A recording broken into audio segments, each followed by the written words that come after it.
beberapa waktu yang lalu salah satu rumah sakit di Kota Bandung, apa ya kita sebutnya, kemitraannya ya, Ya. tidak bermitra lagi dengan BPJS Kesehatan. Ya. Nah, apa ini ada indikasi atau dugaan-dugaan melakukan kecurangan? Intinya sesuai komitmen yang di dalam kerjasama, itu saja. Kalau komitmen itu dipenuhi, insya Allah ya kerjasama bisa seterusnya begitu. Tapi kalau swasta bentuknya apa istilahnya suka sama suka gitu. Artinya kalau tidak sepakat ya yang tidak apa-apa tidak kerjasama gitu.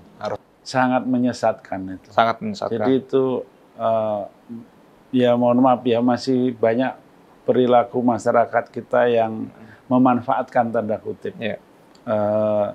Dan dilalahnya ada juga masyarakat yang mungkin percaya ya. Jadi mungkin itu ada terus gitu. Termasuk tidak hanya itu Mas, termasuk ada yang pun mengatasnamakan BPJS kalau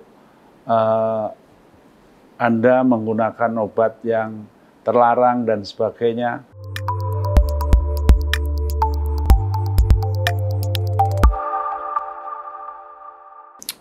Tribuners, kembali bersama saya Daniel Damanik di program Ngobrol bareng BPJS Kesehatan. Dan kali ini sudah bersama dengan saya Bapak Siswandi sebagai Deputi Direksi Wilayah 5 BPJS Kesehatan. Ini wilayah Jawa Barat. Apa kabar Pak? Sehat Pak? Alhamdulillah, baik. Sehat ya? Oke. Di akhir tahun tentunya pekerjaan juga makin banyak nih makanya Pak ya. Menjelang catatan akhir tahun Pak ya. Betul. Catatan akhir tahun. Yang penting tetap sehat Pak. Nah Pak, informasinya beberapa hari yang lalu BPJS Wilayah 5 ini mendapatkan penghargaan nih Pak. Mendapatkan penghargaan yang kami catat itu program JKN mencegah kecurangan atau gratifikasi. Itu apa itu Pak? Penghargaan apa itu? Ya. Mas Daniel dan Tribuners, setiap tahun BPJS memperingati Hari Korupsi Sedunia yang tepatnya sebenarnya tanggal 9. Ya. Untuk tahun 2024 diselenggarakan kemarin, itu BPJS memberikan perhatian khusus untuk bagaimana pencegahan kecurangan khususnya di program JKN. Dan alhamdulillah kemarin Jawa Barat lumayan mendapatkan penghargaan cukup cukup banyak. Hampir borong nih Pak ceritanya nih. Pemda provinsinya dapat, kemudian tim PKJKN provinsi juga dapat, kemudian ada salah seorang juga Ibu Dr. Neni dari Dinas Kesehatan juga dapat sebagai tokoh yang di Jawa Barat yang terpilih menjadi terbaik kedua di antara 3 di Indonesia. Dan juga dari BPJS sendiri kebetulan wilayah 5 dapat, kemudian KC Cirebon juga dapat. Kemudian Pemda Kabupaten yang terbaik di Jawa Barat atau di Indonesia kemarin Kabupaten Cirebon diterima oleh Pak PJ Bupati. Kemudian juga Kota Depok. Kota Depok. Itu Depok itu masih wilayah 5 Pak ya? Ya. Masih wilayah 5. Belum masuk ke Jakarta ya? Dulu di Jakarta, terus 2 tahun yang lalu Jawa Barat. Sudah bergabung ke Jawa Barat. Nah, apa itu Pak? PKJKN itu apa itu Pak? PKJKN itu Mas Daniel tim pencegahan kecurangan. Jadi sesuai Permenkes 16 itu setiap provinsi harus membentuk tim pencegahan kecurangan. Setiap kabupaten kota juga harus membentuk tim pencegahan kecurangan. Demikian juga setiap rumah sakit harus memiliki tim pencegahan kecurangan. Pencegahan kecurangan itu tim yang dibentuk secara regulasi atau undang-undang untuk membantu agar tidak terjadi kecurangan di program JKN ini. Kita tahu memang kalau best practice-nya di luar negeri mungkin kecurangan itu bisa antara 3 sampai 5% atau bahkan sampai 10% dari total klaim. Oke. Nah, menarik Pak. Berartinya PK kecurangan ini merupakan satu tim ya? Ya, satu tim. Tim dari BPJS atau eksternal? Tadi eksternal. Di internal BPJS ada, eksternal ada. Gitu. Oke. Nah, ini udah cukup lama berarti Pak ada tim PK kecurangan ini? Belum terlalu lama. Belum terlalu lama. Di undang-undang sih sudah lama, tetapi terwujud baru ya 3 tahun terakhir ini. 3 tahun terakhir. Dan tahun ini memang mulai di apa istilahnya ya kita sosialisasikan dan kita implementasikan gitu. Nah, artinya Pak, wilayah 5 ini kan mendapatkan penghargaan ya, penghargaan. Apa artinya Pak? Artinya apakah ini mengartikan bahwa wilayah 5 ini di peringkat ketiga ya Pak tadi ya Pak ya? Ya. Peringkat ketiga ini sudah bersih atau sisa berapa lagi nih Pak tingkat kecurangan-kecurangan dan seperti apa nih Pak kecurangan-kecurangan? Ibaratnya kayak kehidupan ya, tentu enggak untuk menuju ke bersih itu tidak mudah. Tetapi di Jawa Barat kriterianya yang tadi semua dapat itu berbeda-beda. Yang kemarin kami dapat itu sudah tercipta ekosistem pencegahan kecurangan tersebut. Artinya sudah Pak Gubernur sudah menetapkan secara peraturannya atau SK-nya tim di provinsi sudah ada, di setiap kabupaten Pak Bupati Wali Kota juga sudah menetapkan tim pencegahan kecurangan. Demikian di semua Vaskes sudah ada tim pencegahan kecurangan. Nah, bagaimana semua tim ini bisa berjalan bersinergi dan semakin tahun semakin baik karena ini masih termasuk baru lah program ini. Baik Pak. Tidak semua daerah sudah artinya serapi atau memenuhi ketentuan itu. Makanya yang diberi penghargaan adalah daerah yang memang sudah lengkap dari tataran regulasinya dipenuhi, terus kemudian timnya juga sudah berjalan gitu, melakukan tugasnya gitu. Itu belum seluruh daerah mampu melakukan itu. Makanya pusat memberikan penghargaan ya khusus kepada wilayah atau daerah-daerah yang sudah berjalan tersebut. Oke, Pak, ini apakah dia hanya membahas tentang penyalahgunaan anggaran atau gratifikasi atau ini juga dipantau secara bagaimana nih pelayanan dari BPJS di wilayah 5 ataupun di kota kabupaten? Apa nih Pak yang menjadi sorotannya? Apakah hanya nominal saja? Untuk tim PK itu spesifik pekerjaannya karena yang menjaga terkait mutu itu ada tim sendiri namanya TKM, tim kendali mutu, kendali biaya. Itu ada sendiri. Kalau untuk tim pencegahan kecurangan itu khusus bagaimana memastikan program JKN itu tidak terdapat kecurangan yang terjadi. Gitu. Kecurangan itu bisa dari peserta, bisa dari penyelenggara, fasilitas kesehatan, dan juga bisa stakeholder gitu. Jadi agar semua itu terhindar dari hal tersebut. Nah, baik Pak. Berkaitan dengan kecurangan ya Pak ya. Saya pengen nanya nih, beberapa waktu yang lalu salah satu rumah sakit di Kota Bandung, apa ya kita sebutnya, kemitraannya ya, tidak bermitra lagi dengan BPJS Kesehatan. Nah, apa ini ada indikasi atau dugaan-dugaan melakukan kecurangan atau seperti apa Pak?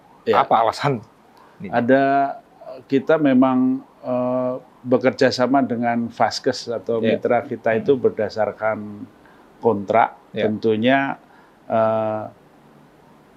harapannya semua yang bermitra ini berkomitmen sesuai PKS, perjanjian kerjasama gitu. Tentu kalau ada yang kurang atau bahkan tidak berkomitmen, itu biasanya kantor cabang melakukan evaluasi. Evaluasinya tentu bisa sementara untuk tidak bekerja sama, untuk dilakukan pembinaan dan selanjutnya nanti mungkin bisa baru bekerja sama kembali gitu. Setelah dinilai memenuhi ketentuan. Gitu. Oke, artinya bukan permanen Pak ya? Enggak permanen. Oh, ya. Tidak permanen. Ya, namanya kerjasama kan kesepakatan dua belah pihak. Ya. Kalau boleh tahu nih Pak, kira-kira dalam hal apa sih Pak? Mungkin ini bisa jadi pembelajaran bagi klinik ataupun mungkin rumah sakit yang ada.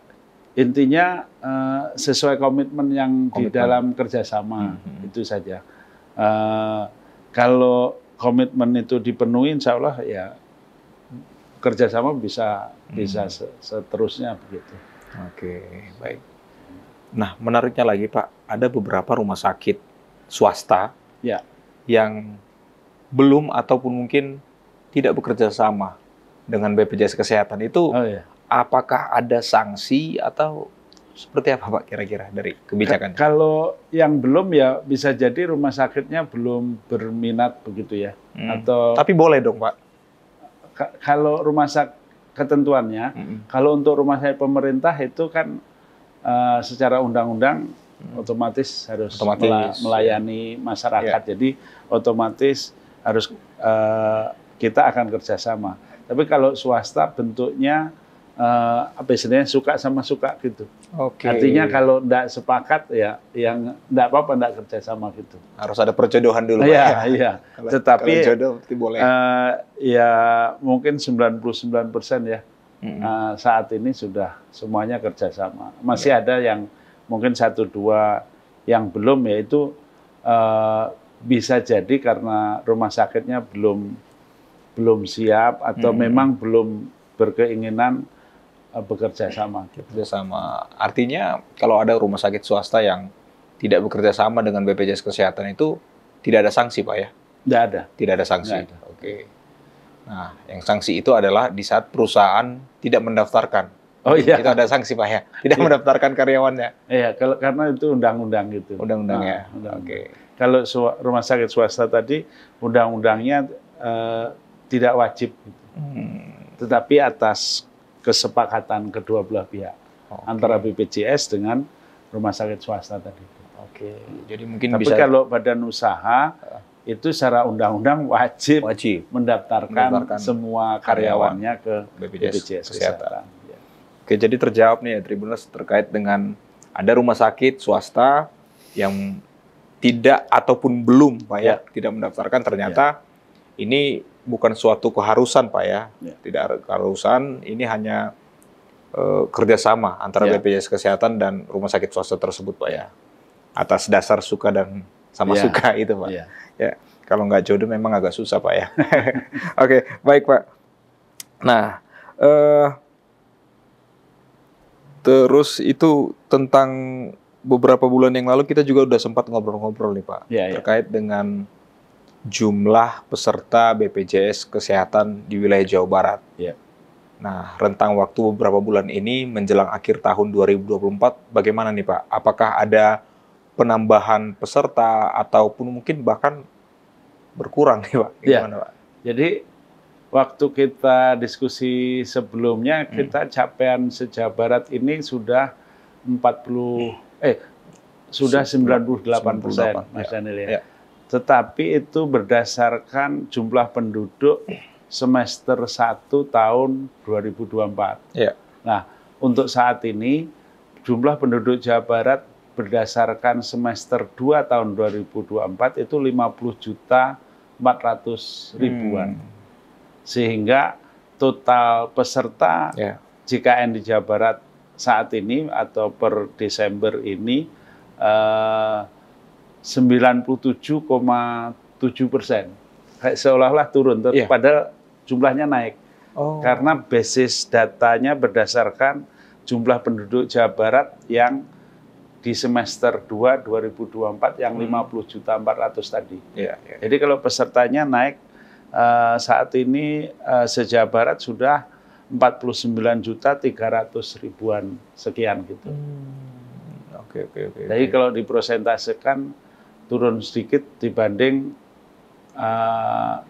kalau periode sebelumnya karena masih menggunakan basis data semester 1 tahun 2024. Oke. Gitu. Kalau sekarang pakai basis data semester 2 2024 yang 50.400.000 sekian penduduk Jawa Barat, prosentasenya 97,73%. Oke, ya itu peserta itu artinya yang aktif dan nonaktif Pak ya? Ya. Dalam 49 juta itu ya? Dari 97 itu keaktifan di Jawa Barat sekitar 75-an ya, 75%. 75%. Tahun depan untuk bisa universal health coverage itu keaktifannya harus 80%. Oke. Dinaikkan. Optimis Pak? Insya Allah.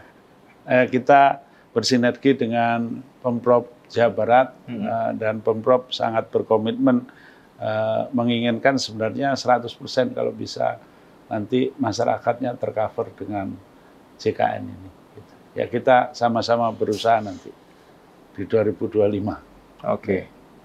Pak, untuk nanti akan kita bahas juga di episode selanjutnya nih Pak ya. Iya, iya. Terkait dengan BPIJK Pak. BPIJK ya. Ya. Jadi masyarakat masih banyak yang belum memahami sebenarnya prosedurnya itu seperti apa Pak. Dari tahapan-tahapan pengurusan bawah sampai akhirnya dia menjadi peserta yang dalam istilah sederhananya ditanggung sama pemerintah. Iya. PBI itu ada dua. Satu PBI yang ditanggung oleh pemerintah pusat atau APBN. Itu mekanismenya yang menetapkan siapa-siapa yang masuk itu Kementerian Sosial. Jadi setiap bulannya Kementerian Sosial itu menetapkan siapa saja penduduk yang masuk kategori menerima jaminan tadi. Kemudian Kementerian Sosial memberikan datanya ke Kementerian Kesehatan dan Kementerian Kesehatan menyampaikan ke BPJS termasuk membayar preminya ke BPJS. Begitu. Nah, satu lagi PBI Pemda. PBI Pemda itu adalah masyarakat miskin yang dananya disiapkan oleh pemerintah daerah. Itu ya sama. Semuanya ditetapkan oleh pemerintah daerah. Yang tadi yang pakai APBN ditetapkan pemerintah daerah diusulkan ke Kemensos. Kalau yang PBI APBD itu ditetapkan pemerintah daerah, didaftarkan melalui Dinas Kesehatan setempat. Kemudian baru ke BPJS. Gitu. Jadi masyarakat yang masuk kategori tidak mampu itu ada di kriterianya masing-masing daerah atau di pemerintah, itu memang seharusnya di cover oleh pemerintah tersebut. Bisa pemerintah daerah atau pemerintah pusat. Baik, Pak. Beberapa bulan yang lalu, saya itu seringkali mendapatkan pesan singkat melalui WhatsApp atau bahkan masih SMS gitu Pak ya, terkait dengan ada dana yang akan dicairkan bansos dari BPJS Kesehatan. Pak, itu fakta, mitos, atau ada yang perlu diluruskan Pak tentang itu Pak? Banyak masyarakat yang merasa itu angin segar Pak. Sangat menyesatkan itu. Sangat menyesatkan. Jadi itu ya mohon maaf ya, masih banyak perilaku masyarakat kita yang memanfaatkan tanda kutip. Dan dilalahnya ada juga masyarakat yang mungkin percaya ya. Jadi mungkin itu ada terus gitu. Termasuk tidak hanya itu Mas, termasuk ada yang pun mengatasnamakan BPJS kalau Anda menggunakan obat yang terlarang dan sebagainya, terus akhirnya urusan polisi dan sebagainya, tapi itu semuanya fiktif yang penipuan. Itu sudah sering ada terjadi. Kita sudah pernah melaporkan juga ke pihak berwenang terkait itu. Tetapi ya namanya masyarakat mungkin yang tidak terpapar dengan informasi dari Tribun dan kita seperti ini bisa jadi itu jadi tergoda gitu. Yang beberapa kali sering itu masyarakat ditelepon bahwa Anda pernah menggunakan atau kartu Anda atau KTP Anda digunakan di wilayah ini gitu. Dipakai untuk ngambil obat dan obatnya obat terlarang. Kan pasti marah, panik, kaget, panik dan sebagainya.